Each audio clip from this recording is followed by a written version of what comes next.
निश्चल शेट्टी को जेल होनी चाहिए कि फांसी? बिटकॉइन तो कन्विंस था, मतलब आपको पता था कि ये चीजें हो जाएगी। तो फ्रॉम 2016 जो आपने फर्स्ट बाई किया और अभी हम बैठे 2025 में, कौन सी चीजें बाकी रह रही है अभी बिटकॉइन के लिए आपके हिसाब से? बिटकॉइन तो बिटकॉइन बन गया, अभी हमने उसको एक्सेप्ट करने की हमारे ऊपर, सोसाइटी के ऊपर, रेगुलेटर के ऊपर, डोनाल्ड ट्रंप के ऊपर है। तो बाकी सबने क्या करना है ना, तो हम लोग इसको एक तरह गेम की तरह यूज करते हैं। तो मैं आपको ना क्वेश्चन पूछता हूँ, आप जरा आंसर, तो लोगों को भी इंटरेस्टिंग लगेगा कि हमारे पास एक अच्छा फाउंडर ढूंढना है।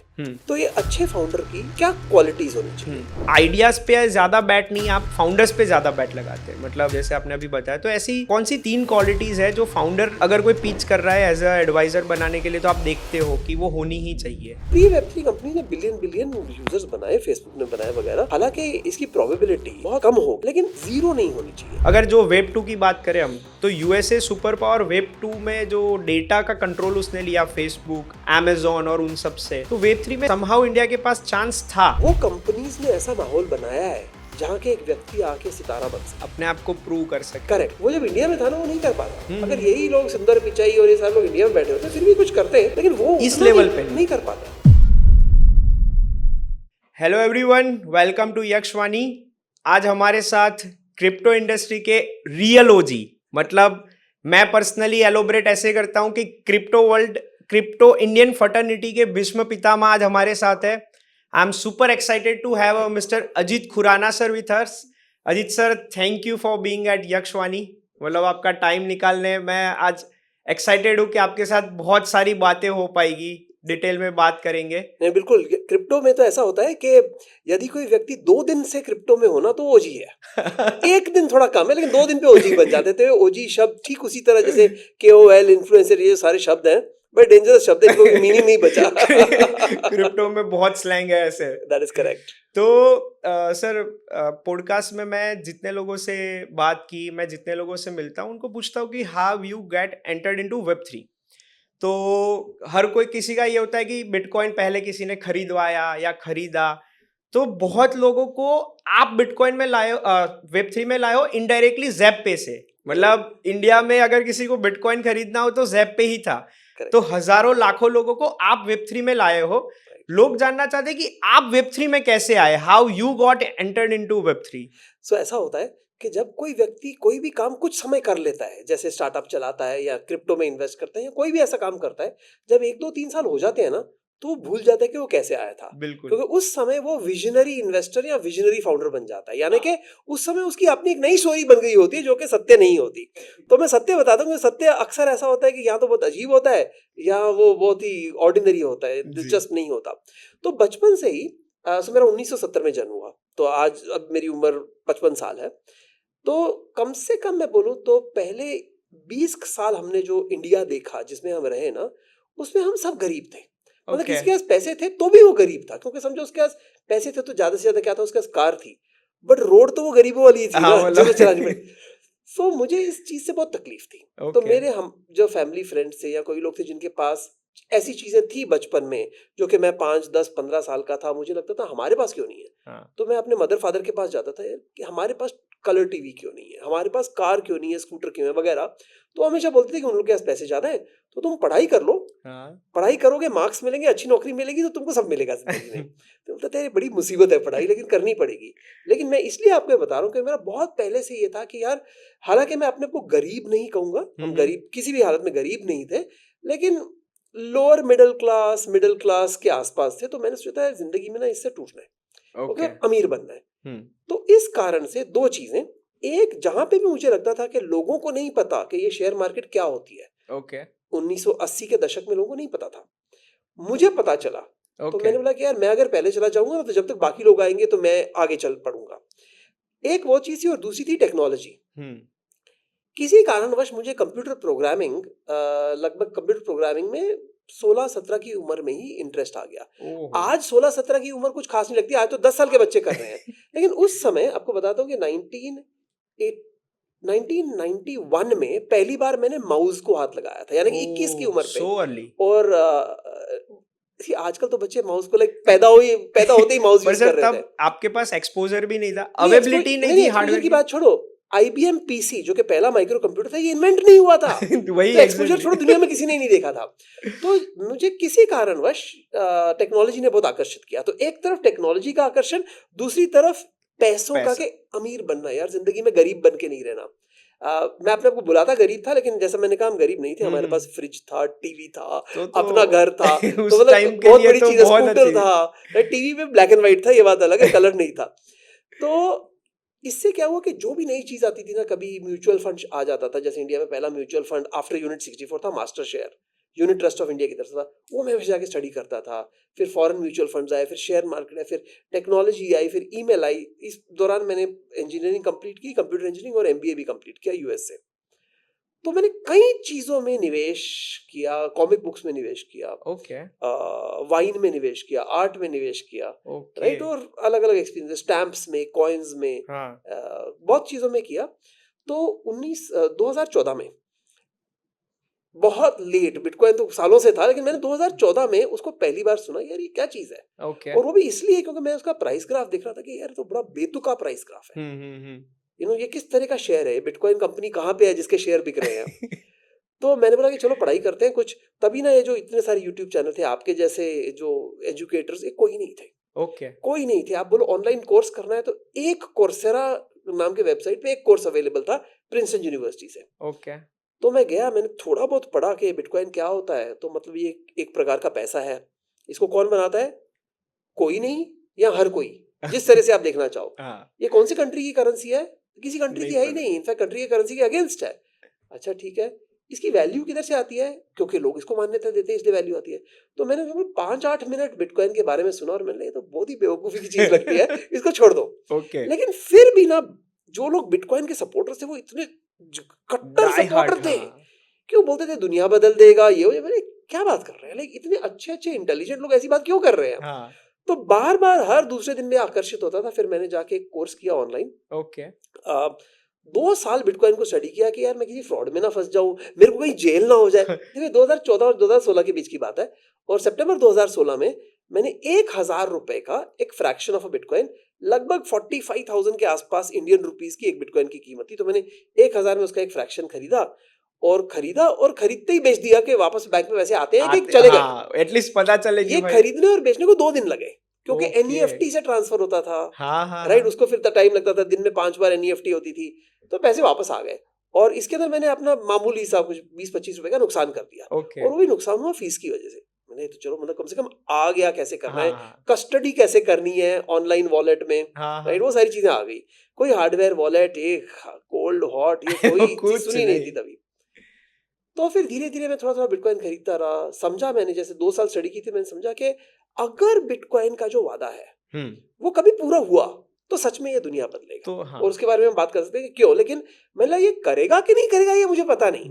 लेकिन अगर वो वादा पूरा हुआ, और देखो तब तक बहुत सारे वादा पूरे हो गए थे। ई कॉमर्स का वादा पूरा हो गया था, क्योंकि 2015-16 की बात कर रहा हूँ, राइट। इंटरनेट की वादा पूरा हो गया था, वेरिएबल्स का वादा पूरा हो गया था, ड्रोन्स का वादा, यस बहुत चीजों का वादा, स्मार्टफोन का, काफी चीजों का वादा पूरा होता। मैंने यार ये टेक्नोलॉजी, AI का वादा पूरा नहीं हुआ था हाँ तब तब तक। तक नहीं हुआ था तो मैंने अगर हो गया ना, तो जो कुछ लोग बोल रहे हैं कि एक बिटकॉइन जो कि इस समय बस $500-550 का है, हम्म वो $1 मिलियन का हो जाएगा। हम्म ये भी हो सकता है, राइट, हो सकता है। 1 मिलियन हाँ, वो तब सुन 500 के 500 से, हाँ राइट। इनफैक्ट इंटरेस्टिंग चीज, मैंने पहली बार खरीदा तो लगभग $550 के आसपास का ओके खरीदा। वो डॉलर रेट वगैरह की वजह से हाँ लगभग हाँ 45,000 रुपीज का बनता था।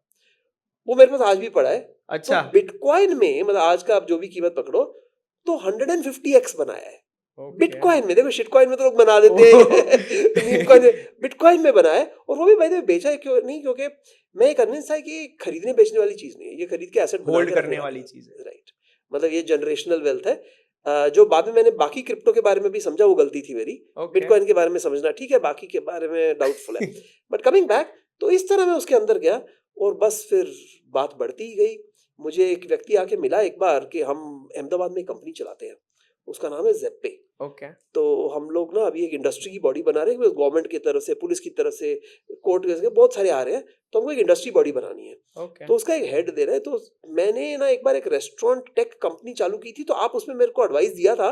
तो हम इधर आपके लिए एडवाइस के लिए आपके पास आ गए हैं। मैंने कहा यार ये काम मैंने कभी किया नहीं है, बट जो तुम बोल रहे हो बात तूने आधा 1 घंटा मुझे समझाया था, मैंने ठीक लग रहा है मुझे। ऐसी हमारी बातचीत चलती रही, उन्होंने किसी को हायर किया, फिर वो बात नहीं बनी, फिर एक बॉडी से दूसरी बॉडी बनी, एंड अल्टीमेटली वो मेरे पास आया कि यार आप क्यों नहीं इंडस्ट्री बॉडी के हेड बन जाते। अच्छा। इस बॉडी का इस समय नाम था blockchain and crypto currency committee, okay. और मिनिस्ट्री ऑफ फाइनेंस से, रिजर्व बैंक ऑफ इंडिया से, सेबी से और एनफोर्समेंट डायरेक्टरेट से रेगुलर उनको इंटरेक्ट करना पड़ता। रेगुलर मतलब हम उनके समझो नॉलेज पार्टनर से अच्छा। उनको आगे समझाते थे कि क्या होता है, ये पहाड़ है कि चूहा निकलेगा कि चींटी निकलेगी, पूरा क्या A to निकलेगा। Z मतलब राइट राइट, स्क्रैच क्योंकि से। अगर आप पढ़ने जाते तो लगता था माय गॉड इधर क्या हो रहा है, टेररिज्म फंडिंग एंड रैंसमवेयर, ऐसी खतरनाक बातें होती हाँ थी। हाँ हाँ।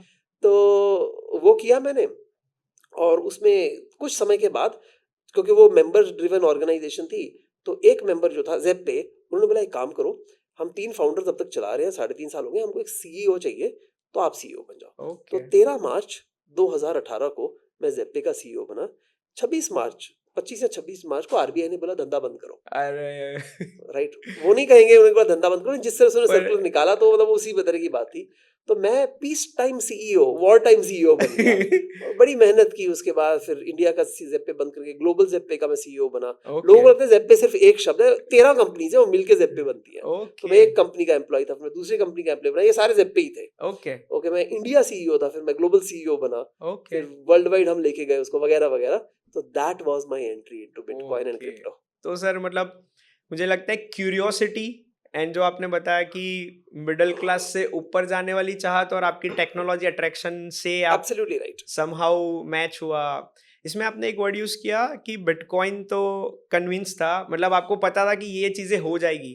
तो फ्रॉम 2016 जो आपने फर्स्ट बाई किया और अभी हम बैठे 2025 में, तो कौन सी चीजें बाकी रह रही है अभी बिटकॉइन के लिए आपके हिसाब से? सो ऐसे है कि देखो 2 चीजें होनी पड़ेंगी कि वो मियाँ बीवी राजी बनाने के लिए। हाँ। एक कि जो भी आप फाइनेंशियल सॉल्यूशन ढूंढ रहे, चाहे वो बिटकॉइन हो, क्रिप्टो, इथेरियम हो, जो भी हो, हम्म। वो सक्षम यानी कि पूरी तरह से पावरफुल होना पड़ेगा। And okay. सेकेंडली जो यूजर है एंड एनवायरनमेंट है, वो उसको यूज करना चाहेंगे। राइट नाउ जैसे इथेरियम आया कि हम स्मार्ट कॉन्ट्रैक्ट्स लाएंगे, प्रोग्रामेबिलिटी लाएंगे, फिर हम लोग प्रूफ ऑफ स्टेक बना स्टेक। देंगे, फिर उसके बाद उसके ऊपर से हम टोकन्स बनाएंगे ERC-20 के। फिर सोलाना आके बोलता है ये सब क्या तुमने लेयर 1 लेयर 2 बना के रखा है, लेयर्स हम छोड़ो, पूरा सीधा सोलाना करेगा वगैरह। ये बिटकॉइन को छोड़ के जो बाकी सारे इस एरिया में एसेट्स या टेक्नोलॉजीज हैं, वो बहुत क्लेम्स कर रही हैं और उस क्लेम्स की तरफ बढ़ भी रही हैं। ओके।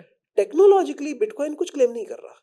बिटकॉइन बोल रहा नथिंग। है ये मैं हूं, दैट्स और इट। वो है। हाँ। तो अपनी तरफ से बिटकॉइन की वैल्यू इसलिए नहीं है कि वो कल क्या बनेगा, बिटकॉइन की वैल्यू इसलिए क्योंकि वो आज क्या है।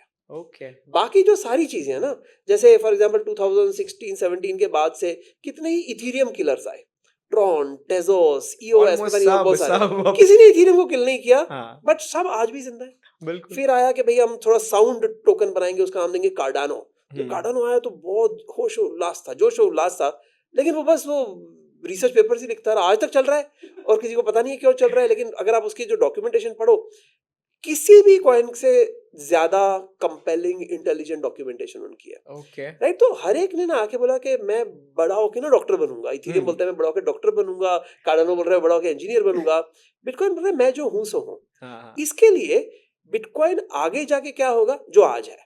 ओके। तो बिटकॉइन बन गया। अभी हमने उसको एक्सेप्ट करने की, वो हमारे ऊपर, सोसाइटी के ऊपर, रेगुलेटर के ऊपर, डोनाल्ड ट्रंप के ऊपर है। हाँ राइट, जो बाकी सबने क्या करना है ना कि भैया लेयर बनानी है, कि उसको स्पीड करना है, कि उसकी डिसेंट्रलाइजेशन बढ़ानी है वगैरह, ये सब अब तक बातें हैं। ओके। तो ये बातें थोड़ी ज्यादा सुन ली अभी अभी सुन के थोड़ा थकान भी हो गया और थोड़ा दर्द भी हो रहा है, और लगता है कि यार अगर वो बिटकॉइन काम कर सकता है ना, हम्म। तो घरवाली इज बेटर देन बार वाली। सही राइट, हुआ वो वाले चक्कर, हाँ 110%। बिल्कुल। So altcoin somehow overhyped and overpromising बन रहा है, somehow bitcoin is a bitcoin. तो इसमें सर अल्टकॉइंस जो है, तो आप पर्सनली ट्रेड करते हैं क्रिप्टो में? अगर ट्रेड से वो मतलब है कि दिन में 50 बार खरीदो और बेचो, तो वैसा ट्रेड नहीं करता, पर मैंने टोटली सैफ्ट्स कम से कम 150 प्रोजेक्ट्स के साइन किए होंगे, टोकन्स ओके। खरीदे हैं, लगभग 40-45 कंपनी का एडवाइजर रहा हूँ, मार्केट से बहुत सारे टोकन्स खरीदे हैं, लेकिन बहुत एक्टिवली नहीं। ऐसे नहीं कि पूरा दिन बैठे रहो। होल्डिंग। हाँ, बट होल्डिंग भी ऐसा नहीं है कि जैसे बिटकॉइन की होल्डिंग तो है कि खरीदो और कभी भी मत बेचो, ओके। अनलेस कोई जरूरत पड़ गई, कल हाँ घर हाँ। खरीदना है वगैरह। लेकिन निवेश करता हूं मैं ट्रेडर नहीं हूं, लेकिन फिर भी टोटली अगर मैं बोलूं कितने टोकन्स को मैंने कम से कम एक बार जिंदगी में खरीदा होगा, that number would be very large. Primary market से या सेकेंडरी मार्केट से अगर आप देखो, प्राइमरी मतलब before TG, total number would probably be a few hundred. Few hundred. हाँ, लेकिन फिर भी very active buying and selling नहीं, और फ्यू हंड्रेड भी बाय द वे उसके अंदर दुख, खेद, आंसू और खून बहुत ज्यादा बहा है. अभी मैं 4-5 दिन पहले एक वीसी कंपनी थी, नाम नहीं लूंगा, तो उनके इन्वेस्टर लीड थे. तो बोल रहे थे कुछ ऐसी कंपनी से कि उनके फाउंडर मिल गए ना तो अभी मेरा झगड़ा ही हो जाएगा उनके साथ. तो नहीं, आप नाम नहीं लोगे, लेकिन जैसे आपके लोग वीडियो देखेंगे वो देखेंगे इससे पहले कौन सा वीडियो रिकॉर्ड हुआ, तो उनको पता चल जाएगा कौन है. नहीं, बट एक्चुअली आपको बताता हूँ कि जैसे वेब3 के फाउंडर और वेब3 के बाहर के फाउंडर्स में एक फर्क है, राइट? वैसे वेब3 के वीसी और वेब3 के बाहर के वीसी में भी फर्क है. ओके. वो मतलब अपने आप को वीसी हमेशा भगवान समझता है क्योंकि वो पैसे देता है. हाँ, ओके भाई. राइट, मतलब जैसे भगवान या बड़ों के आशीर्वाद लेने जाते हैं, स्टार्टअप उनके पास पैसे लेने जाते हैं. हाँ. लेकिन उनमें भी वो वीसी के भगवान भी बहुत छोटे भगवान है, असली भगवान नहीं है. वेब3 वाले. वेब3 वाले. तो अभी सर आप फुल्ली एक्टिवली रिफ्लेक्सिकल में इन्वॉल्व है और उस पर फोकस कर रहे हैं. That is correct. अगर इकोनॉमिकली देखें तो मैं जो भी काम कर रहा हूँ, वैसे काम बहुत सारे करता हूँ, तो कुछ उसमें समझो कमाई होती है. जैसे इकोनॉमिक्स निकलता है वो हमेशा रिफ्लेक्सिकल को जाता है. ओके. राइट, वो है, लेकिन इसमें भी एक्टिविटीज बहुत अलग अलग प्रकार की होती है. ओके. तो रिफ्लेक्सिकल में थोड़ा देख रहा था, वहां पे मैंने एक लाइन पढ़ी थी, high touch digital asset group. मतलब रिफ्लेक्सिकल ये अपने आपने वेबसाइट पे देखा है? हाँ, अच्छा, मैंने बहुत टाइम से हमारी वेबसाइट देखी नहीं है. लिंक्डइन एंड वेबसाइट और उस पे. हाँ, वो तो एक बार ही कॉपी लिखी जाती है, हर जगह हाँ. छापी जाती है. आपको बताता हूँ, रिफ्लेक्सिकल बेसिकली दो काम करता है. ओके. पहले कि जिन एरियाज में मेरी पर्सनल क्रिप्टो के जिन एरियाज में, मतलब क्रिप्टो तो बहुत बड़ा एरिया हो गया, जिन एरियाज में मुझे लगता है कि मेरी नॉलेज काफी ज्यादा है या मुझे समझ है काफी हद तक, वहां पे हम अपने बिजनेस जाके चालू करते हैं. ओके. हर एक बिजनेस में कम से कम एक को फाउंडर लेते हैं. ओके. राइट, ऐसे करते करते हमारे इस समय 11 बिजनेस है. ओके. यहाँ पे हमारी जो ओनरशिप होती है, रिफ्लेक्सिकल की जो ओनरशिप होती है, वो 1/3 यानी 33%, एक्चुअली एक में 25 भी है, 25, 33, 50% होती है. दैट मीन्स हम लोग वेरी बिग ओनर होते हैं. एक में हम 100% ओनर नहीं है, बट अगर वो 100 और 25 को छोड़ दो, generally 33 and 50% on an average 33 to 50. इतने हम ओनर होते हैं. ये 11 में से 2 ने फंड रेज किया है और 9 ने फंड रेज करना भी नहीं है. अच्छा. इन 11 में से वो 2 ने टोकन इशू किए हैं, बाकी 9 जो है उनकी इक्विटी है. ओके. एक तरफ हो गई है. दूसरी तरफ ऐसे है कि बहुत लोग बहुत इनोवेशन एंड टेक्नोलॉजिकल एडवांसमेंट ला रहे हैं. तो हालांकि हमारी नॉलेज उतनी नहीं है जितनी उस फाउंडर की होती है, लेकिन क्रिप्टो के कुछ एरिया की नॉलेज हमारी है. बिल्कुल. तो अगर उस फाउंडर को इस एरिया की नॉलेज की जरूरत है, ओके, तो हमें कहते हैं एडवाइजर बन जाओ. तो यहाँ पे एक small amount of percentage ownership का या टोकन्स का हमारे पास आता है.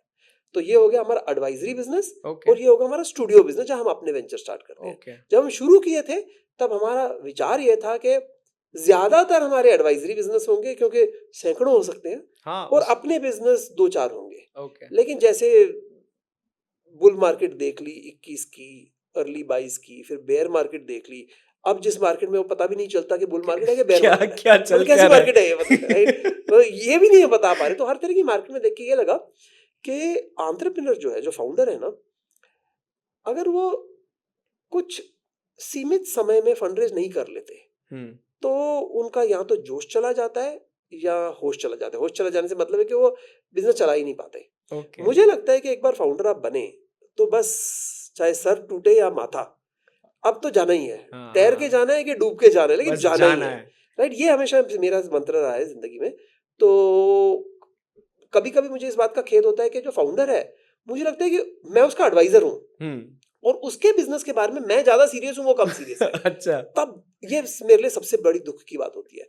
तो ओवर द लास्ट 3.5 years हमारी धीरे धीरे माइग्रेशन हुई है. अभी भी हम एडवाइजरी करते हैं, लेकिन वो बहुत ही सिलेक्ट लोगों के साथ करते हैं. अच्छा, you are being more selective. और जो अपने बिजनेसेस हैं वो 2-3 चलाने थे, 11 तक पहुंच गए, और हो सकता है कि 2025 के अंत तक ये 20 तक पहुंच जाए.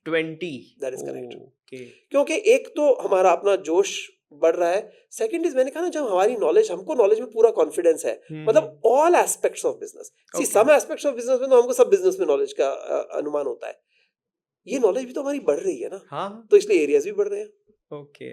सो रिफ्लेक्सिकल के खुद के 11 वेंचर्स है जिसमें होल्डिंग्स है और एक एडवाइजरी। तो एडवाइजरी में किसी को रिच आउट करना है तो डायरेक्टली रिफ्लेक्सिकल को करते हैं, आपको करते हैं, कि कोई ऐसी टीम है मानो कि कोई देख रहा है और हर उनको? तरह से होता है, जैसे भी आपके कोई वीडियो देख रहा है वो भी पहुंच सकता है कि मैं ओके। एडवाइजर बन जाऊं, लेकिन हालांकि जो इनिशियल कांटेक्ट है वो हर प्रकार से होता है, लेकिन मैंने देखा है जब बात बनती है ना, हम्म। वो तब बनती है कि वो यहाँ तो पहले से पहचान वाले लोग हो, या वन स्टेप रिमूव। जैसे मैं आपको जानता हूँ अभी, हाँ हाँ। आपका कोई फ्रेंड है, आप उसको बोले यार ये अजीत खुराना है, वो एडवाइजर बना लो, अच्छा है। हम्म। क्योंकि इससे आगे जब बात बनती है ना, देखो हम कंसल्टेंट नहीं है, हम्म। और ये जो एडवाइजर मेंटर ये वर्ड्स है ना, इनका कोई स्पेसिफिक अर्थ नहीं होता।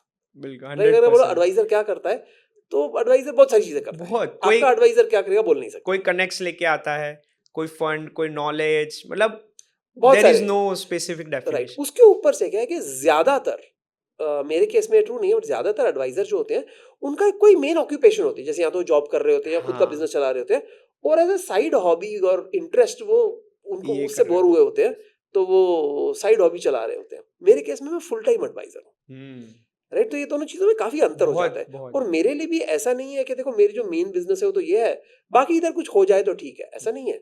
मुझे ये एडवाइजरी बिजनेस सक्सेसफुल करवाना ही है, तो उसके लिए मैंने कहा ना कि मुझे बहुत ही सिंसियर एंटरप्रेन्योर चाहिए होता है, बहुत केपेबल भी चाहिए होता है, बट सिंसियरिटी मेरे लिए कैपेबिलिटी से बहुत ज्यादा इंपॉर्टेंट है। Okay okay. मैं आपका टेड टॉक भी सुना, आपकी काफ़ी और वीडियोस देखे, उसमें आपने बोला कि आइडियाज़ पे ज़्यादा बैट नहीं, आप फाउंडर्स पे ज़्यादा बैट लगाते हैं, मतलब यू जैसे आपने अभी बताया। तो ऐसी कौन सी 3 क्वालिटीज़ है जो फाउंडर अगर कोई पिच कर रहा है एज अ एडवाइज़र बनाने के लिए, तो आप देखते हो कि वो होनी ही चाहिए? सिंस आपकी उम्र मेरे उम्र से कम 1-2 साल कम है कुछ साल कम है, तो इसको ना हम आंसर देने से अच्छा, क्योंकि मैं कुछ भी बोलूं, हुँ, सिंसियर हो, ऑनेस्ट हो, इंटेलिजेंट हो, हार्डवर्किंग, जो भी बोलूं, हाँ, वो हाँ। लोगों ने सारे आंसर सुने हुए हैं। हाँ, तो हम लोग ना इसको एक तरह गेम की तरह यूज करते हैं। ठीक तो है, मैं आपको ना क्वेश्चन पूछता हूँ, आप ठीक है। जरा आंसर, थोड़ा लोगों को भी इंटरेस्टिंग लगेगा कि हमारे पास एक अच्छा फाउंडर ढूंढना है। हुँ, तो ये अच्छे फाउंडर की क्या क्वालिटीज होनी हुँ, चाहिए? बोलना शुरू करो।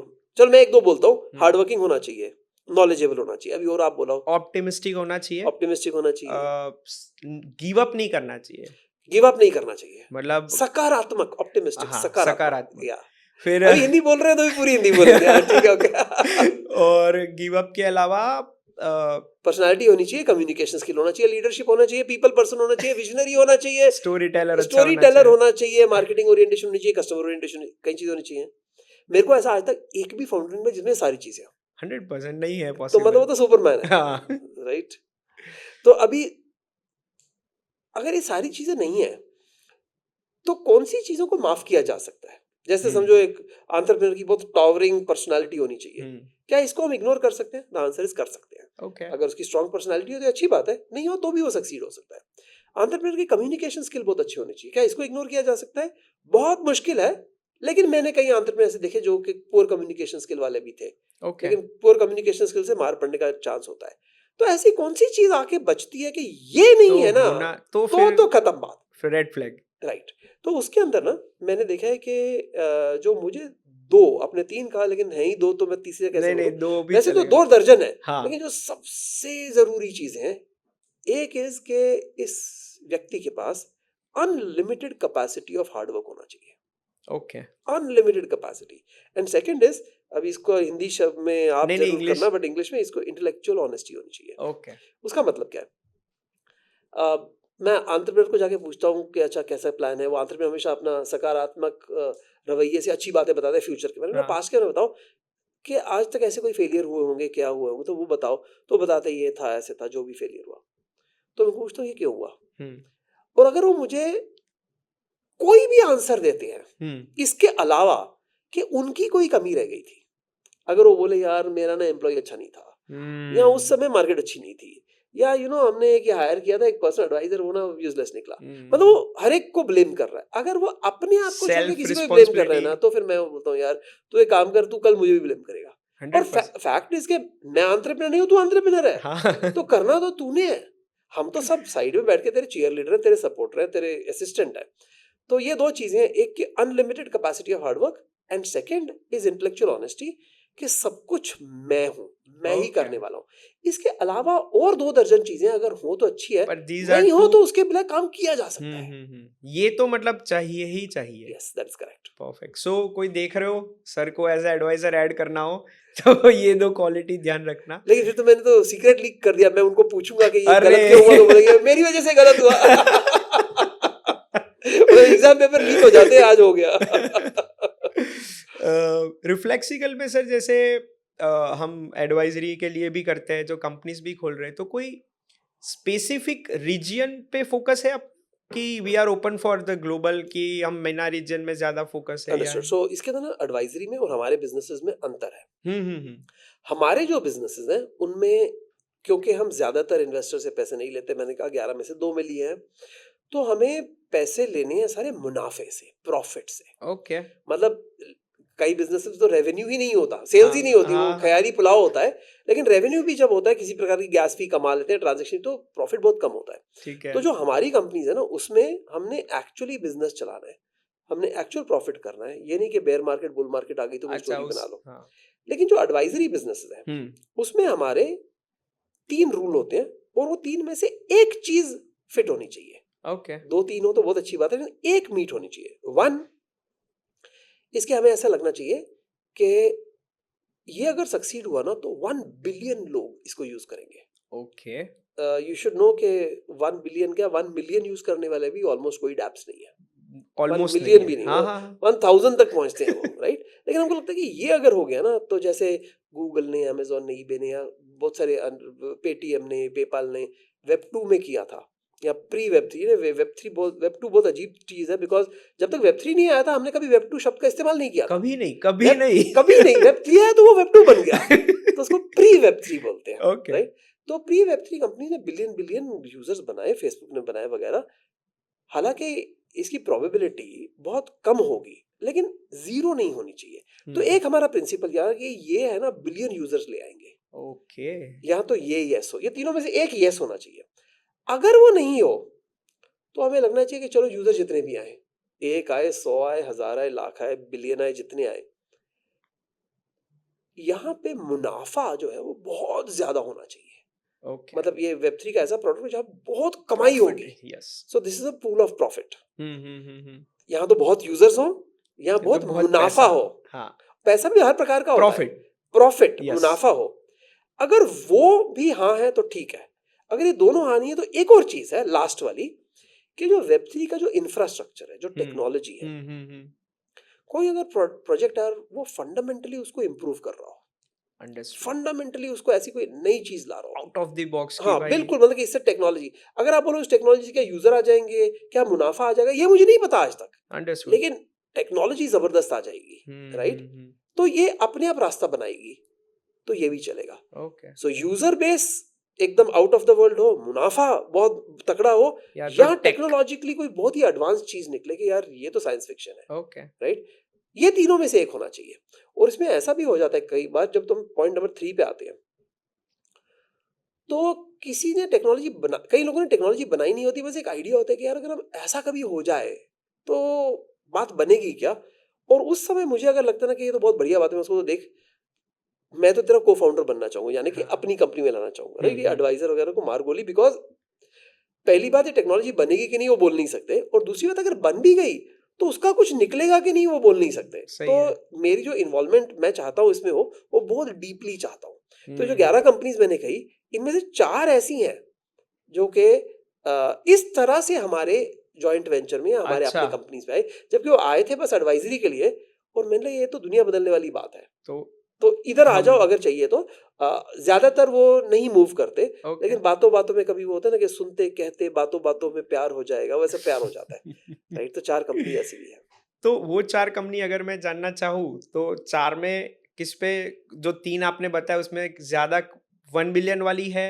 नहीं, सारी टेक वाली है, अच्छा, टेक इनोवेशंस वाले टेक हैं। इनोवेशन वाली। ओके क्योंकि ओके। इसमें क्या हो जाता है कि ये 1 बिलियन यूजर्स आएंगे कि नहीं ना, अगर आप आज बहुत ही सकारात्मक मूड में है तो लगता है जरूर आ जाएंगे, आज नकारात्मक मूड में लगता है कोई अरे कोई नहीं चवन ही नहीं आएगा। देगा, राइट। लेकिन जो टेक्नोलॉजी है, अगर हम उसमें ये ना देखें कि पैसे कितने आएंगे, यूजर कितने आएंगे, इसको सेल कैसे करेंगे, इसकी मार्केटिंग कैसे करेंगे, वो सारी चीजें अगर छोड़ दें सिर्फ टेक्नोलॉजी को देखें, तो कहते हैं कि वो टेक्नोलॉजी को देख के ना आंखों में आंसू आने चाहिए कि क्या बात है यार, ये हुई ना बात।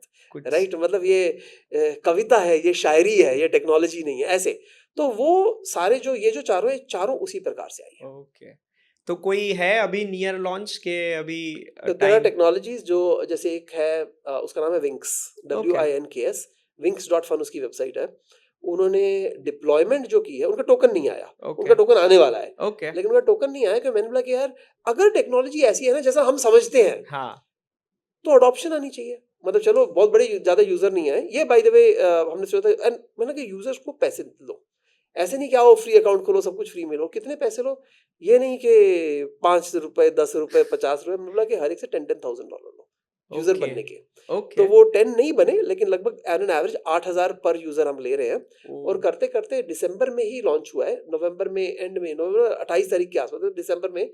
और हम थोड़े कंपनीज के पास गए तो हमने देखा कि हमें ऐसा लग रहा था कि जो फास्टेस्ट मूविंग कंपनीज होंगे वो छोटे प्रोडक्ट्स होंगे, हुँ, लेकिन हमको जो सारे बड़े प्रोजेक्ट्स जैसे OKX, पैनकेक स्वैप एंड बड़े वाले, वो लोग हमारे कस्टमर्स बन रहे हैं। ओह! Although okay. कोई भी बन सकता है, राइट। और देखा जाए तो Web3 कस्टमर होना भी जरूरी नहीं है, लेकिन ऑल्दो हम फोकस कर रहे हैं बिकॉज मार्केट इतनी बड़ी है तो फोकस करना पड़ता है।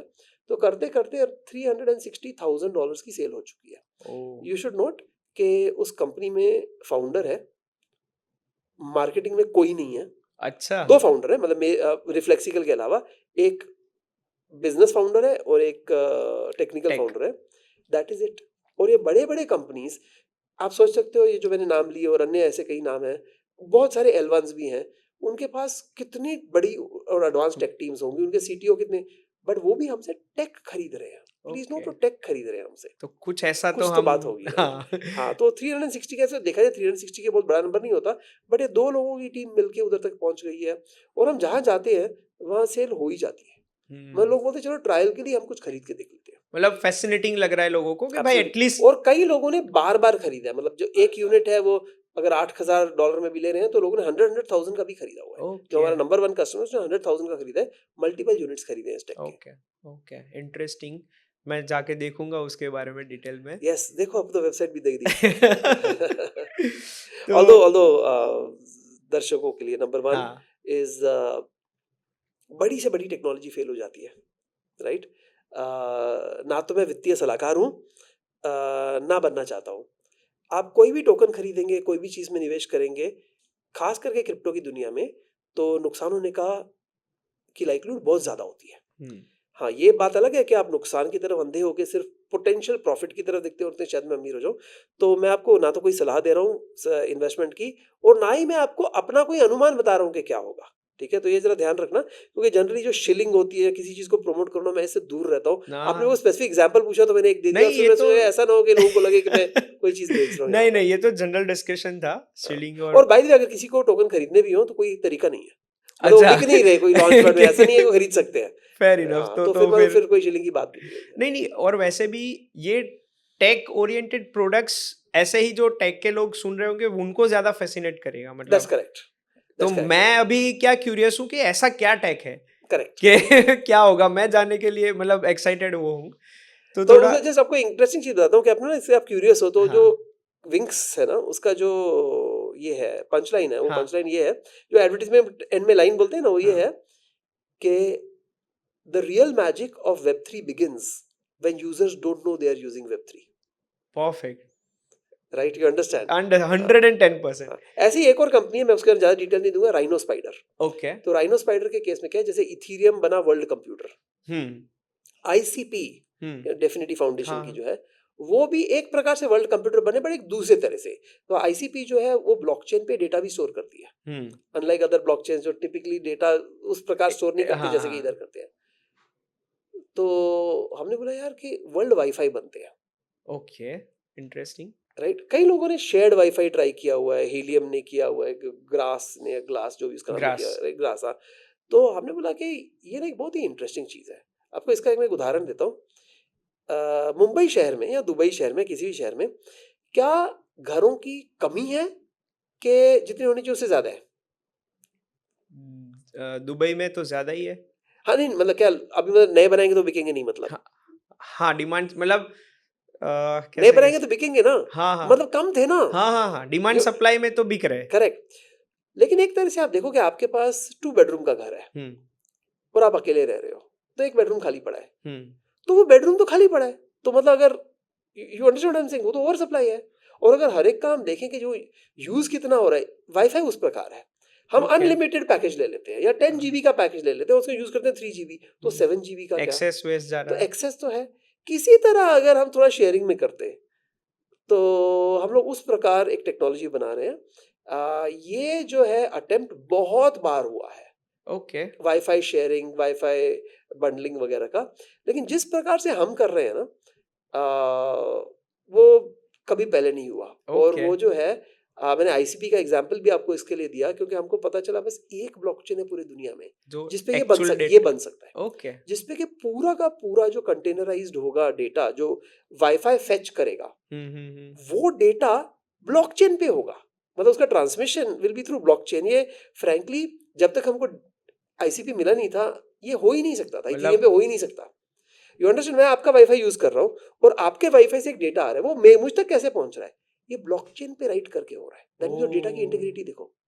नाउ अभी कोई भी आपका अगर ये पॉडकास्ट या वीडियो देख रहे बोल रहे हैं तो बहुत ही इनएफिशिएंट सिस्टम होगा, हुँ, हुँ, ऐसा लगता है, लेकिन हमने ओके, इसको बहुत एफिशिएंट वे में इम्प्लीमेंट किया है and okay. It is unbelievable. तो राइट, सो ये एक और एग्जांपल हुआ। समझ गए। मतलब इन शॉर्ट आपने जो बताया 3 कैटेगरी उसमें टेक्नोलॉजी सुन के मतलब लगे यार कुछ मजा अलग आ हो गया। रहा है, उस तरह की टेक पे काम कर रहे हैं। बहुत बढ़िया। तो इसका सर किस फेज़ में है अपन अभी? सो बेटा टेस्ट सो होगा? विंग्स जो है वो तो रनिंग है, काफी कस्टमर्स हैं, जो टेक्नोलॉजी वो यूज हो रही है, कस्टमर्स यूज कर रहे हैं। जो राइनो स्पाइडर है उसका वो इम्प्लीमेंट होता है ब्राउजर एक्सटेंशन बन के। ओके, मतलब अपने ब्राउजर में आप एक एक्सटेंशन डालते हो, ओके। राइट। तो ब्राउजर जो है वो क्रोम स्टोर पे अवेलेबल है। मतलब अच्छा। वहां पे पहुंचे, मतलब अगर आपको थोड़ा बहुत यूज कर रहे हैं, लेकिन इसके यूजर्स इतने कम है इस समय हाँ, तक हाँ। कि अगर आप जाओगे कि मुझे वाईफाई किसी का यूज करना है तो जरूरी नहीं है आपको मिलेगा, मिले। क्योंकि हमने इसको प्रमोट नहीं किया, हम हाँ, सिर्फ हाँ। टेस्ट कर रहे हैं। तो वर्किंग प्रोटोटाइप प्लस अवेलेबल है, क्योंकि प्रोटोटाइप होता तो हम क्रोम स्टोर पे डाल नहीं सकते, वो रिजेक्ट हो जाता। एग्ज़ैक्टली, तो एग्ज़ैक्टली। अभी क्रोम स्टोर पे आप एक्चुअली डाउनलोड कर सकते हो बस एक्सटेंशन। तो मैं फिर जाके करता हूँ ये। तो आप अपना आईसीपी आईडी बनाएंगे और आईसीपी आइडेंटिटी के साथ आप यूज कर सकते ओके, परफेक्ट। तो थोड़ा टेक रिफ्लेक्सिकल और वहाँ से थोड़ा मूव करें अगर रेगुलरिटीज़ और उन सब में। हैं। रेगुलेशंस, माय गॉड यार। सर कितना दुबई कितना टाइम हुआ मूव किए? दुबई में अक्टूबर 21 में आया था। Okay, so what was the reason मतलब ऐसा क्या सो देखो, देखा? एक्चुअली इसके अंदर ही मैंने कहा था ना कि जो रीजन होता है वो तो बहुत मामूली रीजन होता है, हाँ, बाद में तुम बड़े विजनरी बन जाते हो। हाँ। तो जब मैं जेप्पे इंडिया से जेप्पे वर्ल्ड वाइड का सीईओ बना था, हुँ, हुँ। तो जेप्पे वर्ल्ड वाइड के जो ऑफिस था वो सिंगापुर में था। ओके। तो एंड 2018 दिसंबर 2018 में सिंगापुर मूव हो गया और मुझे लगा अब मैं सिंगापुर मूव हो गया हूँ, ओके, मतलब बीवी बच्चे सब पेट डॉग को सबको लेके जाऊंगा। लेकिन बहुत ही टर्बुलेंट टाइम्स थे, पूरा मूव नहीं किया। उतने में कोविड आ गया, हाँ, एंड हाँ, हाँ। 2019 में, अर्ली 2020 में और भी ज्यादा। और फिर हमारा जेप्पे जो था, वो हमारा जो बिगेस्ट इन्वेस्टर था, निवेशक था, उसने खरीद लिया। ओके, तो जो तीनों फाउंडर थे वो भी चले गए, मतलब तीनों फाउंडर, हमारे सीएफओ छोड़ के सारे लोग चले गए। मैं भी अच्छा, सीईओ था, मैं भी निकल गया। ओके। और कोविड का टाइम था, मार्च 20 में मैं इंडिया वापस आ गया और मुझे सिंगापुर वापस जाना था, मुझे हुँ, दुबई नहीं जाना था। ओके। लेकिन पूरी दुनिया में एयर फ्लाइट्स बंद थी और सिंगापुर तो बहुत टाइम तक बंद रहा। दुबई में एक्सपो 2020 नाम का इवेंट था, इसके लिए उन्होंने अगस्त सितंबर 21 तक खोल दी थी फ्लाइट्स, हुँ, राइट। तो मैंने एक काम करता हूँ, मैं दुबई जाके रहता हूँ, ठीक जब है। सिंगापुर खुलेगा तो मैं मूव हो जाऊंगा। ओके, तो इधर आओ, पहले 5-10 दिन का एयरबीएनबी, फिर 2 महीने का एयरबीएनबी। उतने में मैंने बोला यार, दुबई तो सिंगापुर से बहुत आगे है, अच्छा, क्योंकि मेरे मन में 2012 का दुबई था जहां मैं पिछली बार आया था। ओके, ये 9 साल में दुबई इतना आगे चला गया कि मैंने लगा कि इससे बढ़िया जगह क्रिप्टो के बिजनेस के लिए दुनिया में हो नहीं सकती, राइट। ओके।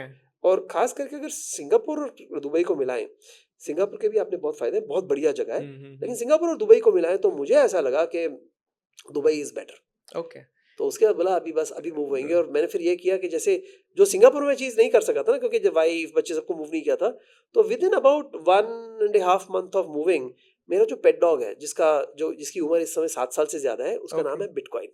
अच्छा, बिटकॉइन। यस, तो आप समझ सकते हैं कि उस टाइम पे हमने इसको इनाम दिया था। Oh right, man. 10 फरवरी 2018 का उसका बर्थ है। ओके। और उस समय हमने बिटकॉइन नाम दिया था, वो लोगों को पता भी नहीं होता क्या है। हाँ हाँ। तो उसको हमने मूव किया। और ओके। यदि किसी के पास पेट डॉग हो तो उसको पता है कि अगर आपने उसको अलग कंट्री में मूव, लगे, ये बहुत बड़ी बात होती है। बहुत बड़ी। मतलब मेरे उसकी अकेले की जो एयर टिकट थी वो हम चारों फैमिली मेंबर्स की टिकट से मिला के ज्यादा थी।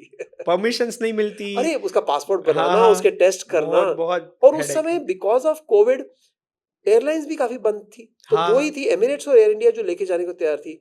एयर इंडिया की हमने थोड़ी सी डॉग को लेके जाने में थोड़ी सी हॉरर स्टोरी सुनी थी। हाँ, एमिरेट्स की कीमत डबल थी, लेकिन हमने एमिरेट्स में कि लिया। चलो रिस्क नहीं लेना रिस्क नहीं है। लेना है। तो सर, ऐसे क्या सिग्निफिकेंटली लगा कि सिंगापुर की जगह दुबई, क्या रेगुलेशन, इंफ्रा, एक काम करते हैं, लोग? हम लोग ना सिंगापुर और दुबई को नहीं कंपेयर करते, ओके। हम लोग दुबई को बाकी पूरी दुनिया से, विच इंक्लूड सिंगापुर, कंपेयर हाँ। करते हैं। आपको क्या चाहिए? आप जहां भी जाके रहते हैं आपको तीन चीजें चाहिए। हम्म। पहली बात, माहौल, जिसको हम लोग इकोसिस्टम भी बोलते हैं, यस। कम्युनिटी भी बोलते हैं। मैं जिस बिल्डिंग में रहता हूँ दुबई में, वहां पे मैं शाम को समझो 6 साढ़े 6 बजे जाके लॉबी में बैठ जाऊं, आधा घंटा बैठूं, तो आधे घंटे में मुझे 6 7 क्रिप्टो फाउंडर जिनको मैं पहचानता हूँ वो मिल जाएंगे। और पता ओके। नहीं और 20 निकल जाए जिनको मैं जानता भी ना हो। तो माहौल बहुत स्ट्रांग है। बहुत strong। राइट। सेकंड चीज, जो सरकार है वहां की, जो रेगुलेटर है, वो कुछ नियम बना दे कि देखो ये करना होता है, केवाईसी करनी होती है वगैरह, लेकिन ये तुमने कर दिया ना तो फिर हम आपके ऊपर सस्पिशन की निगाह से नहीं देखेंगे। ओके। जबकि हम जैसे इंडिया में होते थे ना, तो हमको यही लगता था यार एक कि डर रहता है। मतलब ये रहता है कि यार कल कोई बोलेगा तुम तो चोर हो, हाँ। तुम्हें तो जेल जाना चाहिए, तुम क्रिप्टो में हो। और क्यों? क्योंकि आपने बिटकॉइन खरीदा है मार्केट से, बस। तो कौन सा जुल्म कर लिया। राइट। 100%। इनफैक्ट बिल पार्लियामेंट में टेबल नहीं हुआ था, लेकिन एजेंडा में आ गया था क्रिमिनलाइजिंग क्रिप्टो करेंसी। एक क्रिमिनलाइजिंग। क्रिमिनलाइजिंग, इनफैक्ट जो उनका ऑथर है, जो आज मुझे लगता है, मैं उनका नाम नहीं लूंगा क्योंकि वो रिटायर्ड है अभी मिनिस्ट्री ऑफ इकोनॉमिक अफेयर से, फाइनेंस मिनिस्ट्री से, डिपार्टमेंट ऑफ इकोनॉमिक अफेयर से। आज वो भी काफी क्रिप्टो के फेवर में बात करते हैं। उस समय उन्होंने कहा था कि मियर पोजेशन, मतलब आपके पास क्रिप्टो है ना, तो आप तो उसी तरह क्रिमिनल। ट्रीट किया जाए जैसे कि आपके पास ड्रग्स है या असॉल्ट राइफल है, ओह, ओके। तो आपको उस 10 साल की सजा वगैरह हो सकती है। तो ये जो चीजें हैं बहुत मूड खराब करती है। बहुत ज्यादा, मतलब रिलैक्स होके आप काम ही नहीं कर सकते हो, राइट। मेंटल बैरियर तो रहेगा करेक्ट, तो ऑलवेज। ये इसके अंदर भी दुबई बहुत तेज है। और तीसरी चीज ये है कि क्रिप्टो रेगुलेशंस को छोड़ो, हम्म। जो अन्य रेगुलेशंस भी है ना, स्ट्रिक्ट हो के लीनियंट हो, ये दूसरी बात है, लेकिन क्लियर तो हो।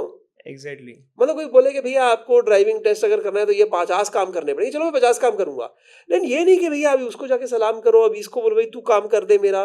क्लैरिटी तो clarity, speed, ecosystem, ecosystem. I think it is unmatched. अगर आपको दुबई को मैच करना है ना, तो आपको जो स्मॉल फाइनेंशियल हेवन्स होते हैं, एल सैल्वाडोर हो गया, सेंट किट्स हो गया, ब्रिटिश वर्जिन आइलैंड हो गया, वहां पे बहुत तेज काम होता है। लेकिन वो मामूली इंडस्ट्रीज है, बड़ा नेशन नहीं है। बड़ा नहीं है। मैक्सिमम अगर मैं लेके जाऊं तो स्विट्जरलैंड में मैंने काफी प्रोग्रेसिव थॉट देखा है, ओके। लेकिन compare to the speed of Dubai, उधर तो 8 बजे के एक्सेप्शनल। बाद तो रेस्टोरेंट खुला मिलने में तकलीफ हो जाती है। यहाँ पे तो यहाँ पे तो 12 बजे में 2 दिन पहले दुबई मॉल से आ रहा था, जगह नहीं मिल रही थी एग्जैक्टली चलने की। एग्जैक्टली।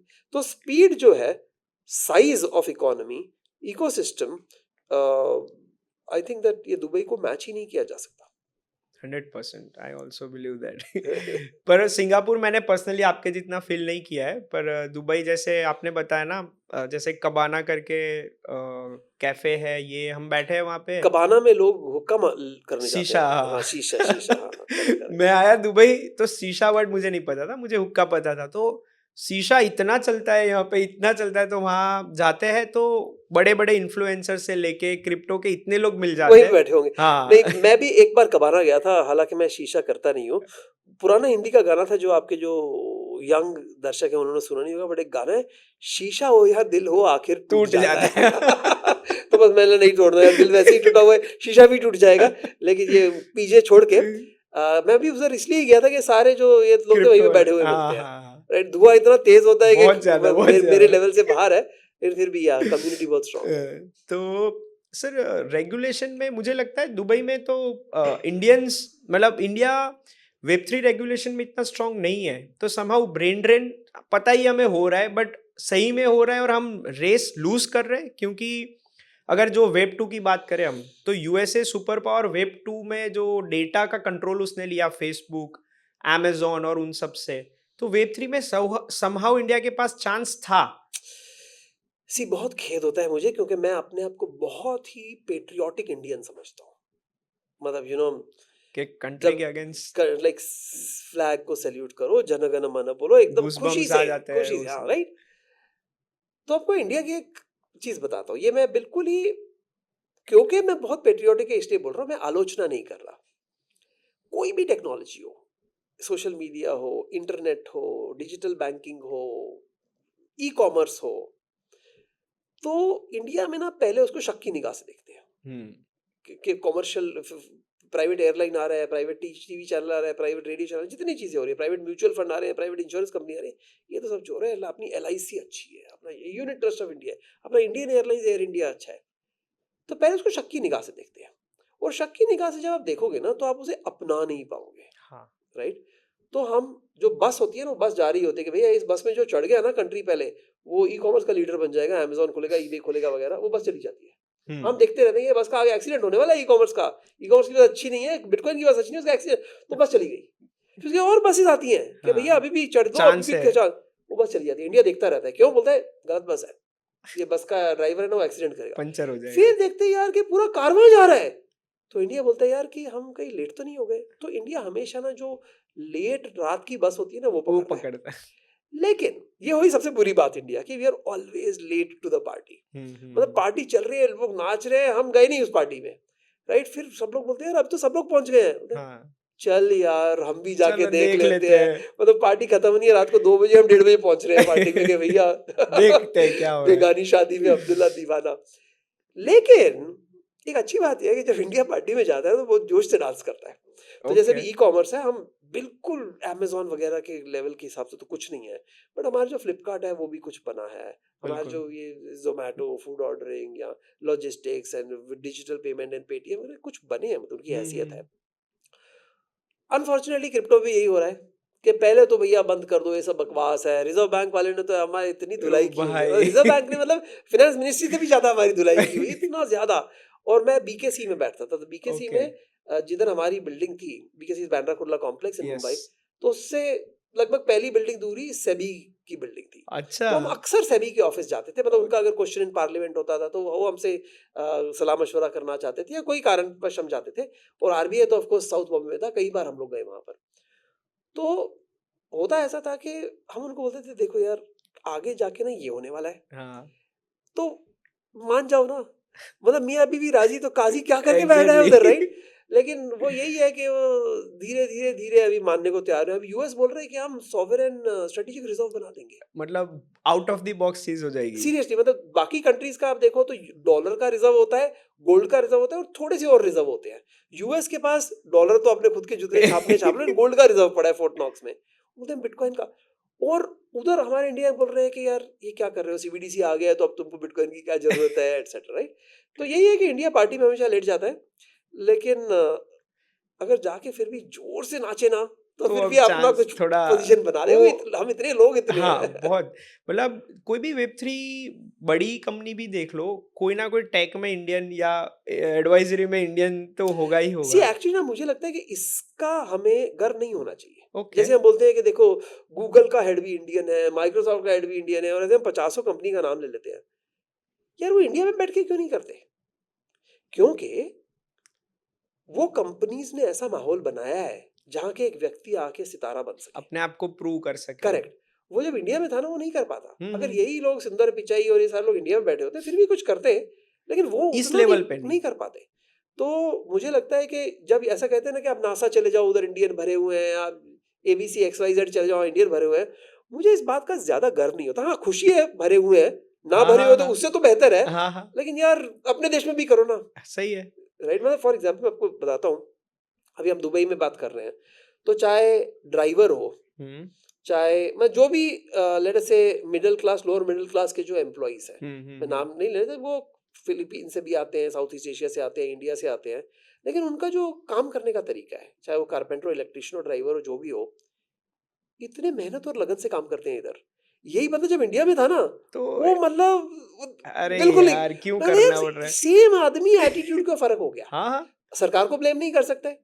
अगर आप बोलते कि मैं 10 बजे आऊंगा, इधर आप 10 बजे आ जाते हो, उधर आप 10 साढ़े 10 बजे फोन करते हो कि मैं लेट हो रहा हूँ, मैं कल आऊंगा। हाँ हाँ तो व्यक्ति भी सेम, सरकार ने नहीं रोका तो देश को भी नहीं दे सकते। बेसिकली क्या होता है ना कि जो एनवायरनमेंट है वो आपसे क्या एक्सपेक्ट करता है, क्या अपेक्षा रखता है, और आप उस पर कितना खरा उतरते हो। आपको पता है कि आप इधर उबर चला रहे हो तो आपको 4,000 दिरहम, 5,000 दिरहम, 7,000 दिरहम तक आप महीने के कमा लोगे। इंडिया में वो हम लोग के उबर की फीस इतनी कम है कि ड्राइवर को बहुत कम रुपए मिलते हैं, राइट। उसको मतलब 10,000 रुपए, 12,000 रुपए इतने कमाता है, राइट। तो बिकॉज उस व्यक्ति की कीमत यहाँ पे है, तो वो इधर आके वो सेम व्यक्ति बेटर मेहनत करता है। यस तो I think that reward should be सरकार को तो पीटना ही चाहिए। हर डेमोक्रेसी में, हर लोकतंत्र में हम सब जगह से सारी सरकारों को पीटते हैं। ऑब्वियसली और मुझे लगता है कि ऑब्वियसली क्योंकि इस करप्शन भी होती है, ब्यूरोक्रेसी भी होती है, ध्यान भी भटकाते हैं, लेकिन जो सरकार में लोग हैं वो आप और हम ही हैं, हमारे में से ही आते हैं, राइट। यस तो अगर आप सिंगापुर में जाके सड़क पे नहीं थूकते तो फिर और वहां पे आप इंडिया में भी मत थूको बैंगलोर में थूक रहे हो, हाँ राइट। सिंगापुर में आप जाके ये नहीं कहते कि यार तू मेरी लैंग्वेज में बात क्यों नहीं कर रहा, मैं तेरे को मेरी कार में नहीं बैठने दूंगा। हाँ और बैंगलोर में यही बात होती है। तो मतलब तुम्हारी जो प्रायोरिटीज हैं, प्राथमिकताएं हैं, वही अगर तुम ये बना के बैठे हो तो फ्रैंकली बोलना अच्छा नहीं लगता, बट यू डिजर्व इट यार। मतलब आप मुंह ऊपर करके थूक रहे हो तो उसके बाद हाँ क्या होने वाला है ये हमें पता आपको है। इवन कोविड के टाइम पे बहुत सारे अपने जो इंडियन भाई बहन फॉरेन में रह रहे थे वो इंडिया आए तो उनको दूसरी कंट्रीज में भी लाइन में तो खड़ा रहना ही पड़ा था पर Correct. इंडिया में आए तो चिल्लाने लगे भाई आप लाइन में खड़ा कर दिया ये वो तो एक मुझे लगता है सेंस ऑफ ओनरशिप आ जाती है कि भाई अपने देश में तो जो चाहे वो कर लेंगे दूसरे देश में वो नहीं होता इंडिया में सर जैसे ज़ेप्पे वाज दी फाउंडिंग एक्सचेंज तो इंडियन एक्सचेंजेस क्या वो गलत कर रहे हैं कि वो ग्लोबल एक्सचेंज नहीं बन पा रहे हैं समहाउ एक mindset towards Indian crypto exchanges negative चल रहे हैं मैं आपको 2-3 इंटरेस्टिंग चीजें बताता हूँ हाँ उत्तर देने से पहले। ठीक है पहली बात, इंडिया की सबसे पुरानी एक्सचेंज कौन सी है? सर मुझे तो ज़ेप्पे ही पता है अक्सर लोगों को ऐसा लगता है, लेकिन आप यूनो कॉइन वालों को बोलो, बोले कि नहीं हम पुराने हैं। हाँ तो सबसे पुरानी एक्सचेंज कौन सी है? इसका किस्सा है थोड़ा इसमें। सबसे पुरानी एक्सचेंज का नाम था बाय सेल बिटकॉइन।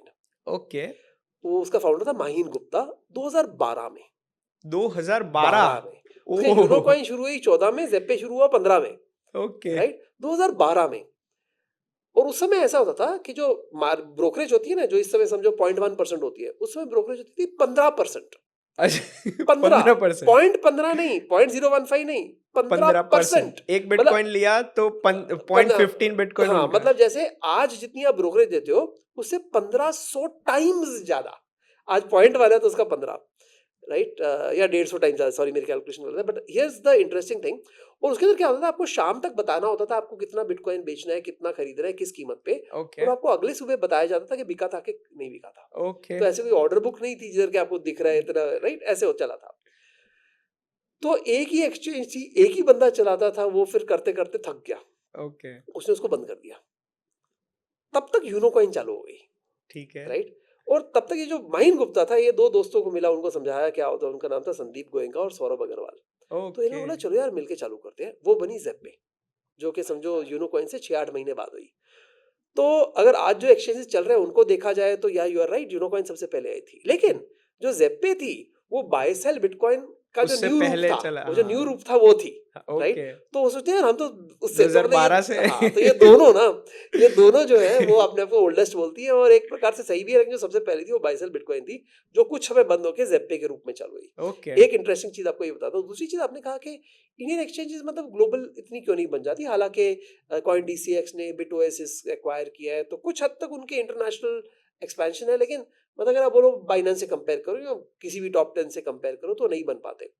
मैं आईआईटी बॉम्बे में एक इंटरव्यू ले रहा था 3 बंसल से, ओके मित्रा.com वाले बंसल से, स्नैपडील.com वाले बंसल से और फ्लिपकार्ट.com वाले बंसल से, उनके ओके कॉन्वोकेशन हॉल में। तो मैंने वो फ्लिपकार्ट वाले को बोला था कि यार अभी तो मैंने सुना इंडिया में अमेजोन आने वाला है, उस समय की बात है। ओके तो वो बोलता है सचिन बंसल, तब तक वो उस फ्लिपकार्ट में था, कि हम पूरी तरह से तैयार हैं, हम कंट्री को समझ गए हैं, कस्टमर को समझ गए हैं, टेक्नोलॉजी को समझ गए, लिमिटेशंस को समझ गए, लॉजिस्टिक्स को समझ गए, तो हम अमेजोन को टक्कर देने के लिए पूरी तरह से तैयार हैं। ओके सुन के अच्छा लगता है, लेकिन फिर मैंने उसको एक क्वेश्चन पूछा जिससे कि मतलब आधे लोग तो समझ भी नहीं कि मैंने उसको क्या पूछा। अच्छा तो बोलते हैं हम अमेजोन को हरा देंगे टक्कर देके। मैंने बोला इंडिया में कि अमेरिका में? अब इसका आंसर तो इंडिया में है, राइट। मतलब आप इतना जोश से भी बोल रहे हो और उस मार्केट के बारे में जहां तक आज अमेजोन है ही नहीं, हाँ, जो खाली एंट्री लेने वाला है और जो और आप ग्लोबल उधर जायंट बोल रहे बन हो के मैं उसको बैठा है। हराऊंगा। वो आपके मार्केट में आके आपको हराएगा कि नहीं, ये डिस्कशन हो रही है। आप उसके मार्केट में जाके चालू भी कर पाओगे पहला कदम, ये तो बात भी नहीं हो रही। ये सबसे बुरी बात है। जैसे फॉर एग्जांपल जो इंडिया के अगर हम लोग ये नेशनलाइज बैंक देखें, central bank of India, Indian bank, bank of India, union bank of India वगैरह, आप जरा उनके वेबसाइट्स पे जाके देखो ये कब शुरू हुए थे। सबको शुरू हुए 100, 150, पौने 200 साल हो चुके हैं, इतने पुराने बैंक्स हैं। ओके, अभी आप जाके जो वर्ल्ड के बिगेस्ट बैंक्स हैं, सिटी बैंक, चार्टर्ड बैंक जो कि स्टैंडर्ड से मर्ज हुआ उसको standard chartered bank, Hong Kong bank, ये कब शुरू हुए? लगभग उतने ही पुराने हैं, एंड कसम कैसे उनसे कम उम्र है। हाँ, तो हमारे जो बैंक है ग्लोबल बैंक क्यों नहीं बने? सिटी बैंक क्यों ग्लोबल बैंक बन गया? हम्म, कुछ हद तक ना हमारा फॉल्ट है कि हम ओके, ज्यादा बड़ा सोच नहीं रहे, और कुछ हद तक ये भी है कि जो हमारी जो इंटरनल मार्केट है इंडिया की, वो काफी बड़ी है। हम्म, इंटरनल मार्केट बहुत बड़ी है। तो अभी बहुत, टाटा अगर गाड़ी बनाएगा तो इंडिया में बेचता जाएगा, बेचता जाएगा, बेचते, फिर जहां से सोचेगा तो अफ्रीका बेच देगा, राइट? और मतलब ये नहीं कि अमेरिका में बेचना स्टार्ट करे, हाँ, हाँ, ऑल्दो इवेंचुअली ऐसी चीजें कई उदाहरण हैं जो हुए हैं, लेकिन हमारी डोमेस्टिक मार्केट इतनी बड़ी है कि इधर ही आदमी हजारों करोड़ कमा फोकस लेता बाहर है, कर ही नहीं पा रहे हैं। और उनको लगता है जरूरत भी नहीं है, कि आराम से हो रहा है यार, बिक रहा है। जीएसटी की तकलीफ है लेकिन कस्टम्स ड्यूटी की तकलीफ नहीं है, राइट? रोड पे खड्डे की तकलीफ है लेकिन समुद्र पे कैसे जहाज भेजना उसकी कोई तकलीफ नहीं दिक्कत है। नहीं है। जबकि समझो आप सिंगापुर में कंपनी चालू करो, हाँ, सिंगापुर लिटरली, सिंगापुर का एक और नाम जो कि आपके दर्शकों को पता होगा नहीं, is called the red dot. Singapore, Singapore को रेड ओके, डॉट भी कहा जाता है क्योंकि वो मैप में ना एक डॉट के बराबर है, इतनी छोटी ओके, जगह है। अच्छा, तो सिंगापुर में कंपनी खोल रहे हो तो कम से कम आपको थाईलैंड, इंडोनेशिया, मलेशिया, ये कंपनीज को, कंट्रीज को सपोर्ट करना ही पड़ेगा। ओके, ब्रुनेई, कंबोडिया, सबको भी कर, हम्म, उसके बिना आप बड़े बिजनेस बन नहीं सकते, तो रीजनल हेडक्वार्टर्स बन जाता है। दुबई में भी अगर आप जो बैंक्स वगैरह, इतनी बड़ी बड़ी बिल्डिंग्स आप देखते हो डाउनटाउन में, जहां लगभग हम बैठे हुए हैं, वो खाली दुबई में बिजनेस नहीं कर रहे, पूरे मीना रीजन में कर रही है। ओके, तो वो शुरू ही होती है। लाइक आपको और भी एक पर्सनल एग्जांपल देता हूँ। जब मैं एमबीए कर रहा था तो मेरी एक सीनियर थी, उसका मुझे नाम आज तक याद है, ऑल्दो ये मैं बात कर रहा हूँ, मैं 1993 में एमबीए कंप्लीट किया था, उसने 1992 में किया था, तो मतलब माय गॉड, 30 इयर्स, या 30 प्लस ईयर। उसका नाम था मरी क्विंटाना, उस लड़की ओके, का। तो उसने एक मार्केट रिसर्च कंपनी चालू की जिसको मिस्ट्री शॉपर कहते हैं। मतलब ओके, वो मार्केट रिसर्च ऐसे करते हैं कि वो आप ही के जैसे आप समझो रिटेल आउटलेट है, तो आप ही के रिटेल आउटलेट में जाके या कंप्यूटर के रिटेल आउटलेट में खुद जाके परचेज करेंगे, और उस बेसिस पे वो अपना रिसर्च का कंक्लूजन लाएंगे। इसको ओके, मिस्ट्री शॉपर मेथड कहा जाता है। With in 6 months of starting that company, उसका लंदन ऑफिस हो गया। मतलब वो पहले ऑस्टिन टेक्सास में थी जहां पढ़ रहे थे, ऑस्टिन में ऑफिस खोला, 6 months में लंदन ऑफिस खोल दिया। ओके, मैंने इतने जल्दी, हम्म, राइट? मतलब उनका एटीट्यूड ही था एक्सपेंशन, एक्सपेंशन, राइट? तो आई डेफिनेटली फील के कम से कम जो मिलेनियल्स हैं, जेनेक्स हैं, मैं जेनेक्स में आता हूँ, तो जेनेक्स हैं, मिलेनियल्स हैं, कम से कम उनका तो जो थिंकिंग था ना बहुत लिमिटेड था। जेंजी ने आके फिर भी थोड़ा ट्रैवल किया। जैसे फॉर एग्जांपल मैंने पहली जो फ्लाइट ली थी अपने लाइफ में वो 21 साल की उम्र पे ली थी, ओके, और वो इंटरनेशनल फ्लाइट थी क्योंकि अमेरिका पढ़ने जा रहा था मैं। हम्म, जबकि अभी तो वो बात ही नहीं है। अब पहला तो, कंप्यूटर मैंने टच किया था एट द एज ऑफ 17, और पहला mouse at the age of 21, जैसा मैंने आपको कहा। हम्म, तो हमारी लिमिटेड थिंकिंग जरूर जरूर थी। कुछ हद तक हमें शायद माफ किया जा सकता है कि हमारा एक्सपोजर ही नहीं था इसलिए लिमिटेड थिंकिंग थी, लेकिन माफ नहीं करना चाहिए। लेकिन जो करंट जनरेशन है ना, उससे मुझे बहुत उम्मीद है ओके, कि वो ग्लोबल सिटीजन है ट्रूली, राइट? वो उसी तरह का इकोसिस्टम में पढ़ रहे हैं, बढ़ रहे हैं। उनके ऊपर वो चीज कि अगर आपने ना इंजीनियर नहीं बने या सीए नहीं बने और बनते ही कमाई शुरू नहीं की तो माँ बाप का क्या हाल हो जाएगी, आपने अपनी बहन की शादी करानी है, सब जो फिल्मी बातें हम सुनते थे, वो उनके ऊपर दबाव नहीं है। अब बैठे हैं कि काफी मैं फ्रीडम है, आई एम लाइक सर्चिंग, मुझे क्या चाहिए, साल बिता दिया बच्चे ने। लेकिन हमारे एक्सप्लोरिंग जनरेशन माई में सेल्फ, एक्सप्लोरिंग माई सेल्फ थप्पड़ मारते हैं हमारे। मैं अगर कोई अपने फादर को बोलता है अपने आप को एक्सप्लोर कर रहे होते ना, मैं कर देता हूँ यहाँ इसको, आ तू इधर आ। जाओ, तो मुझे लगता है कि शायद फ्यूचर ब्राइट हो सकती है, ओके, राइट? लेकिन एक चीज मैं अभी भी कहता हूँ कि सिविक सेंस जो है, डिसिप्लिन जो है, वो इंडियंस ना इंडिया में नहीं दिखाते, वो दिखाते हैं जाके बाहर, बाहर, राइट? मतलब मदर फादर की रिस्पेक्ट नहीं करते, चलो mother in law father in law की कर देते हो। अगर आपकी शादी हो गई है तो शायद ये आपके रेजोनेट करे, नहीं, ये अभी वाली तो बात बाकी है मेरी बाकी है। शादी, तो प्लीज पिटाई समझ करूंगा आपकी अगर ये बात में ठीक नहीं उतरे तो आप। हाँ, तो बट या सो this is it, I think the attitudinal problem है। क्या सरकार की मिस्टेक है? एब्सोल्युटली है। नो डाउट अबाउट इट, लेकिन सरकार की मिस्टेक तो होनी ही है, पर हमारा माइंडसेट हमारा भी तो कोई दायित्व बनता है। तो इसमें सर जब इंडियन एक्सचेंज की बात करें तो सबसे बड़ा एक्सचेंज था वजीर एक्स, और हम सबको हम सबको पता है क्या हुआ, इसको कैसे हैंडल किया। अगर हम सेम देखें, अभी बाइबिट में रिसेंटली हैक हुआ 1.4 बिलियन का, और उनके सीईओ ने बहुत अपफ्रंटली सारी चीज़ें ट्रांसपेरेंटली कह के हैंडल किया, और Bybit is working very fine. So देखो, आप इस लेवल पे एक्सचेंज चलाए हो, आपने सब देखा है, तो मैं भी थोड़ा समझ सकता हूँ, चलो hack happens, it's not in our control, it's beyond our control. पर आपको क्या लगता है उसको कैसे हैंडल किया, मतलब what's your feedback in this? 3-4 आपको इंटरेस्टिंग पॉइंट बताता हूँ, उसमें से कुछ आपको विवादास्पद भी लग सकते हैं। पहली चीज, जिस समय मैं ज़ेप्पे में था और उसके बाद क्या हुआ मुझे पता नहीं है, लेकिन हमारे जो सिक्योरिटी प्रोसीजर्स थे हाँ, वो इतने ज्यादा स्ट्रांग थे। ओके, मतलब 115 अगर टोटल एम्प्लॉइज थे तो 31 सिक्योरिटी में थे। सिर्फ ये नहीं कि हार्डवेयर वॉलेट यूज किया, तो वो मामूली सी चीज है, राइट? इतना, फॉर एग्जांपल अभी जैसे सीड फ्रेज होता है जो लोगों को पता है, राइट? हाँ, उसको कैसे स्टोर किया जाए, सीड फ्रेज ही कोई देख लेगा। हमारे जो सीड फ्रेज थे वो फ्रैगमेंट्स में स्टोर होते थे। Okay, These fragments were stored in 7 countries around the world. Interesting. मैं एक का भी नाम नहीं बताऊंगा सिक्योरिटी रीजन के से। हाँ, हाँ, हाँ, इन 5 कॉन्टिनेंट्स, अच्छा, राइट?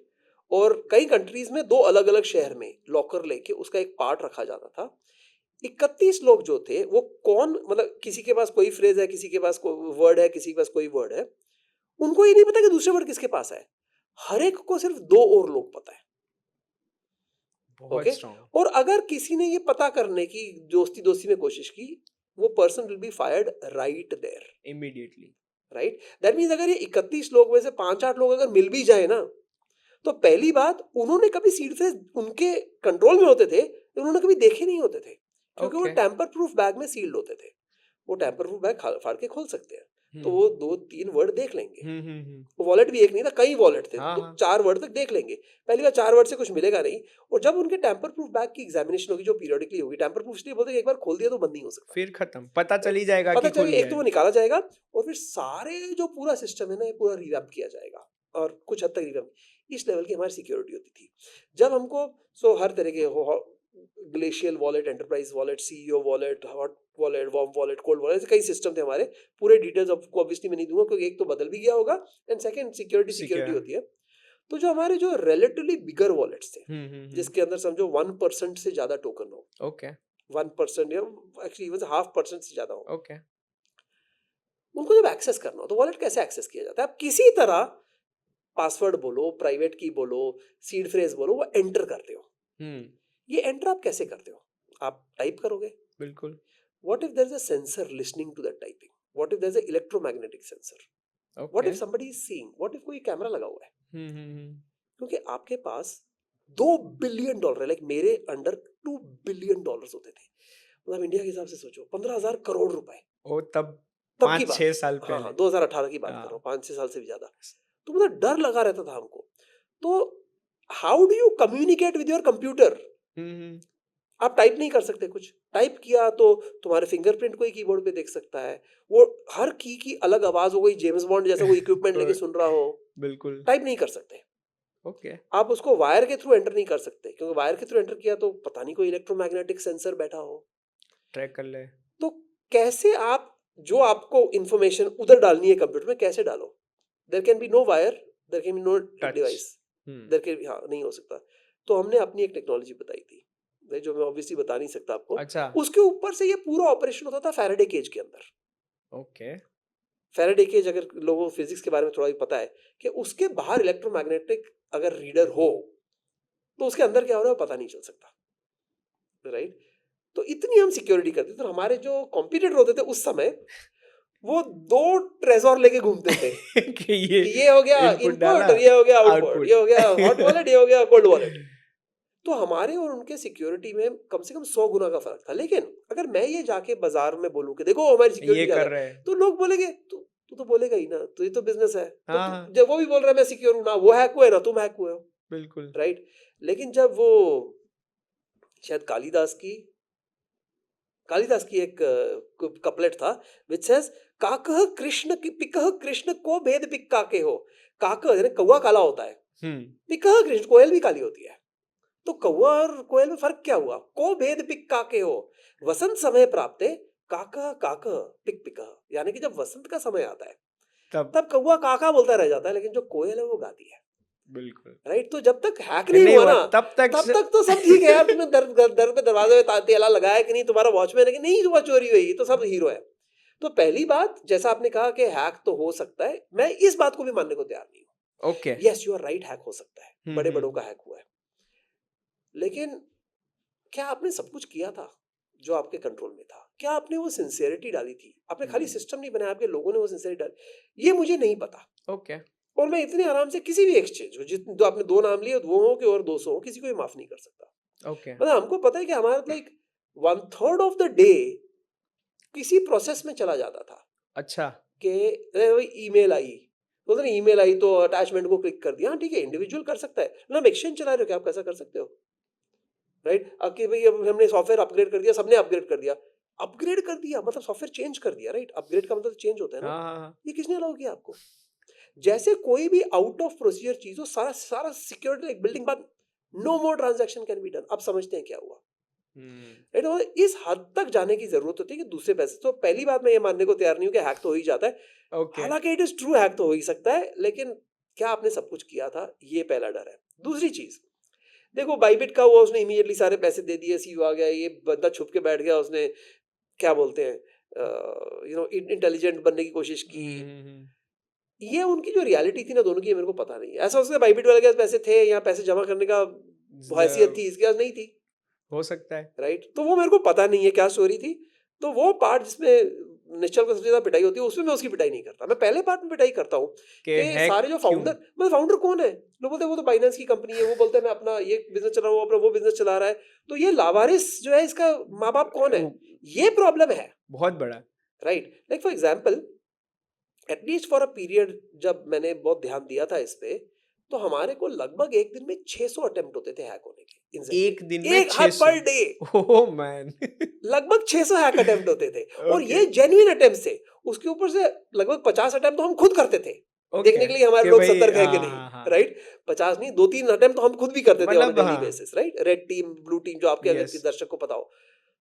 तो रोज रोज अटैक हो रहे हैं। और देखो, हर एक को पता है इंडिया में टाइम जोन क्या है, तो रात को कम लोग बैठे होंगे, तो तो उधर करो, ज्यादा करो सारी चीजें सोचते हुए दिन रात। मतलब मेरे मेरे जितने बाल सफेद है ना, मेरे एल्डर ब्रदर की इससे कम बाल सफेद है। अच्छा और ये कस्टमर्स की कस्टडी करते करते, दो ही चीजों से हुआ है, एक तो रेगुलेटर के प्रॉब्लम से और और एक सिक्योरिटी कस्टमर से सिक्योरिटी से, बस ये दो चीजें। तो आई थिंक दैट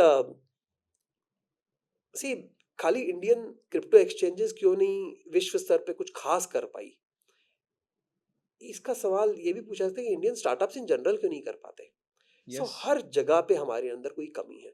हमारे जो वेंचर कैपिटलिस्ट और इन्वेस्टर्स हैं, वो बहुत रिस्क नहीं लेना चाहते। हमारे जो फाउंडर्स हैं, अक्सर, सारे नहीं, अक्सर वो थोड़ी उपलब्धि पाने के बाद खुश हो जाते हैं, संतुष्ट हो जाते हैं कि अब मैं सत्संग करूंगा। अब मैं सदगुरु के जीत पास लिया जाऊंगा, जो मैं आर्ट ऑफ लिविंग के पास जाऊंगा, अब मैं कम्युनिटी की एक्टिविटी करूंगा।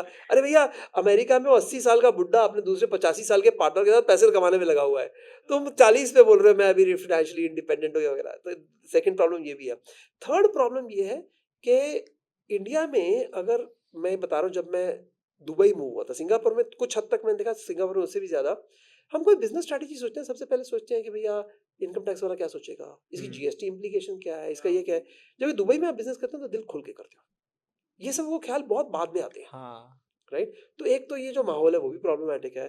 फोर्थ ये प्रॉब्लम है कि खास करके जैसे मैंने कहा कि मैंने जब अपनी इंजीनियरिंग कंप्लीट की थी, मैं 21 ईयर्स का था, और मैंने तभी डिसाइड किया था कि मैं नौकरी नहीं करूंगा कभी। Okay this was year 1991।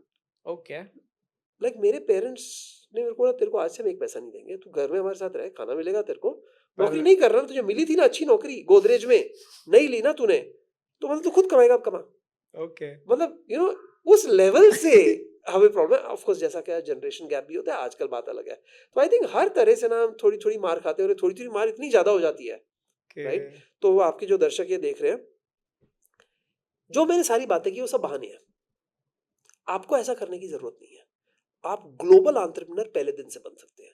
लोगों ने जो जो आपको एंटरप्रेन्योरशिप के बारे में, स्टार्टअप के बारे में बात बोली है, सब झूठ है। कि अच्छी टीम बनाओ, टीम मत बनाओ, सिंगल पर्सन टीम बना, सिंगल पर्सन ऑर्गेनाइजेशन बन के आप $1 बिलियन का वैल्यूएशन या $100 मिलियन की टर्नओवर ला सकते हो विद इन 2-3 ईयर्स। सारी बातें झूठ है। वो बुड्ढों ने मैं बुड्ढों की बात कर रहा हूँ, वो बुड्ढों ने ना जो अपनी समझी हुई चीजें हैं उसके हिसाब से आपसे बात की है। They might be well meaning, मतलब वो आपका बुरा नहीं चाहते, लेकिन वो उनकी बहुत लिमिटेड थिंकिंग है। उनकी थिंकिंग में बच जाओ, खुद अपना रास्ता बनाओ, इतना मुश्किल भी नहीं है, राइट? लगे रहो। परफेक्ट। तो निश्चल भाई से बात हुई थी आपकी हैक के बाद कुछ के? सो कुछ मैसेज एक्सचेंज हुए हैं, लेकिन हैक ओके के बारे में हमने बात नहीं की, उसके इर्द गिर्द बात की। वो ओके मतलब कुछ समय तक तो मेरे घर से दुबई में वॉकिंग डिस्टेंस पे रहते थे। ओके इनफैक्ट जब उनका पहला बेबी हुआ था उसके लगभग 1 हफ्ते बाद भी उन्होंने मुझे विजिट किया था। सेम इंडस्ट्री है, छोटी इंडस्ट्री है, तो मिलते रहते हैं। लेकिन जो उनका कस्टडी प्रोवाइडर था, लिमिनल, लिमिनल जिसके फाउंडर कौन है? फाउंडर का नाम?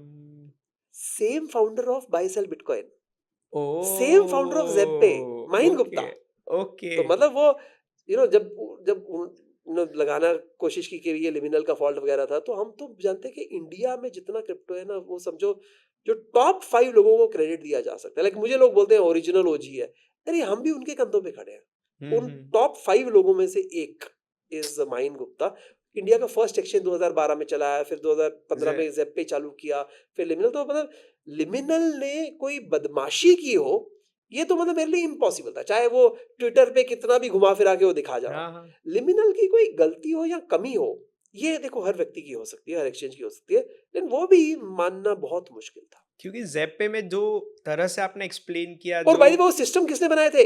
माहिन ने बनाए थे। एग्जैक्टली मैं वो वही माहिन से हम सीखे थे ये सारी चीजें, हमको तो नहीं पता तो थी। इतने प्रिकॉशंस अगर इसमें ले रहे हैं तो एज अ कस्टोडियल तो उन्होंने कितने प्रिकॉशंस इमेजिन वो लिए होंगे? बिजनेस ही कस्टडी, एग्जैक्टली राइट? लोगों को एक चीज नहीं पता, लेकिन जो लिट पूल होता है, लिट पूल और डार्क पूल में फर्क ये है कि लिट पूल यानी कि वो क्रिप्टो जो कि एग्जिस्ट करता है, लोगों को पता है, जैसे एक्सचेंजेस में टिपिकली होता है या हाँ डीफाई हाँ प्रोटोकॉल में।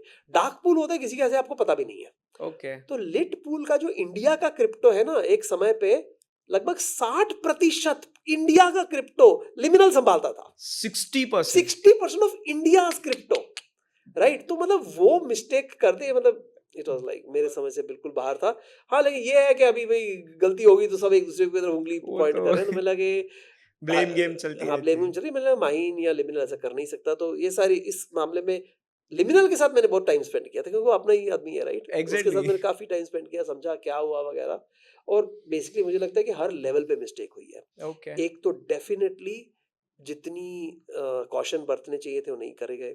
सेकंड, उसके बाद थोड़ा ना जो एक्शंस लेने चाहिए थे, वो थोड़ा सा जजमेंट में गलती हो गई, ओके राइट? उसके बाद लोग उत्तेजित हो गए।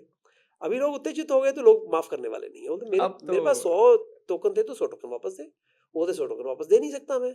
फिर जो मतलब हम ये करेंगे टैक्स पेंगे वगैरह, वो मतलब वो लगा कि अभी तो ये बहाने बना रहा है। स्टोरी बन रही यस, है। ठीक है, एक साथ रैपिड फायर करते हैं। बिल्कुल आई बिल्कुल। Will throw let's let's go. Questions. Yes. So शुरू करते हैं। सोलाना या इथेरियम? सोलाना। विटालिक और सीजी?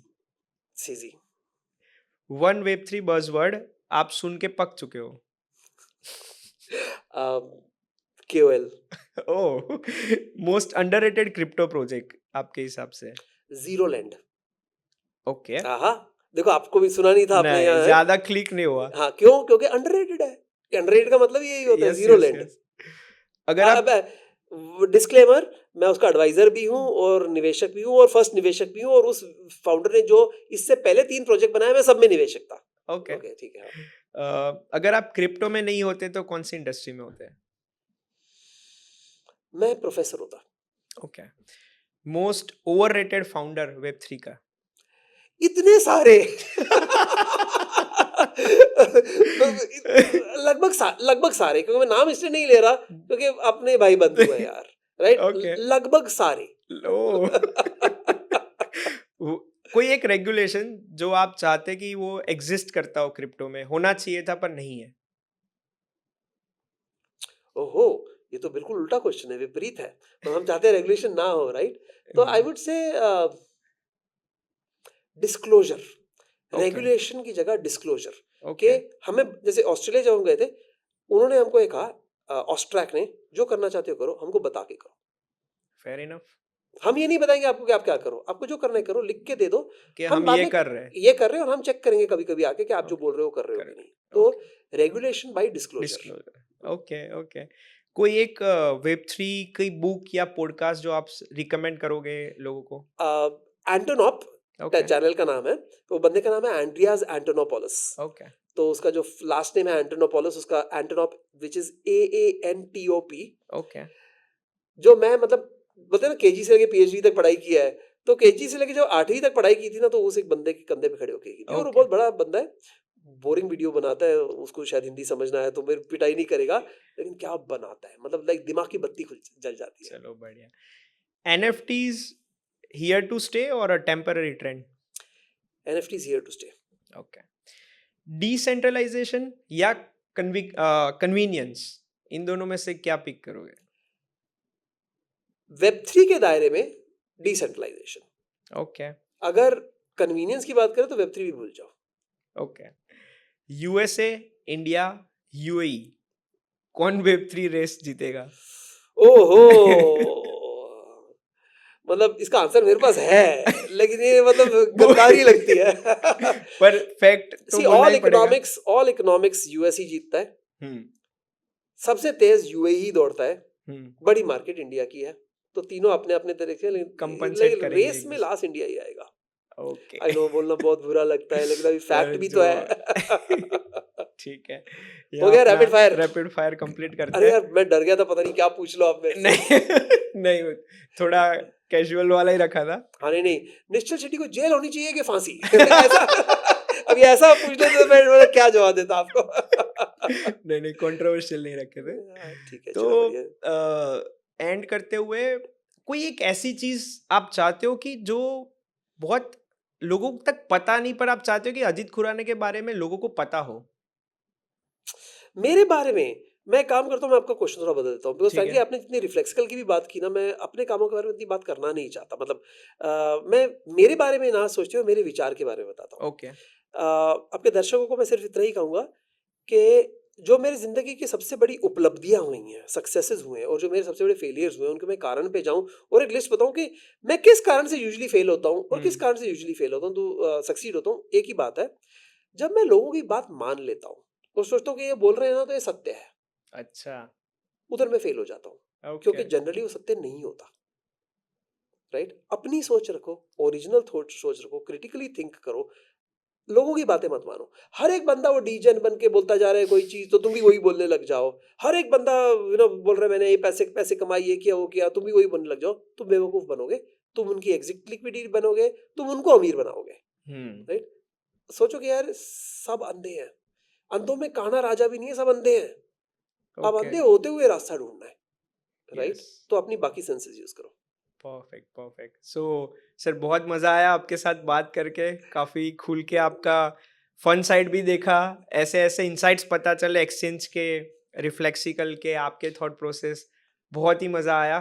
थैंक यू फॉर मुझे भी being at thank you very Yakshvant. Much, बहुत अच्छा लगा जी। Thank you thank you, sir. See you, thank you.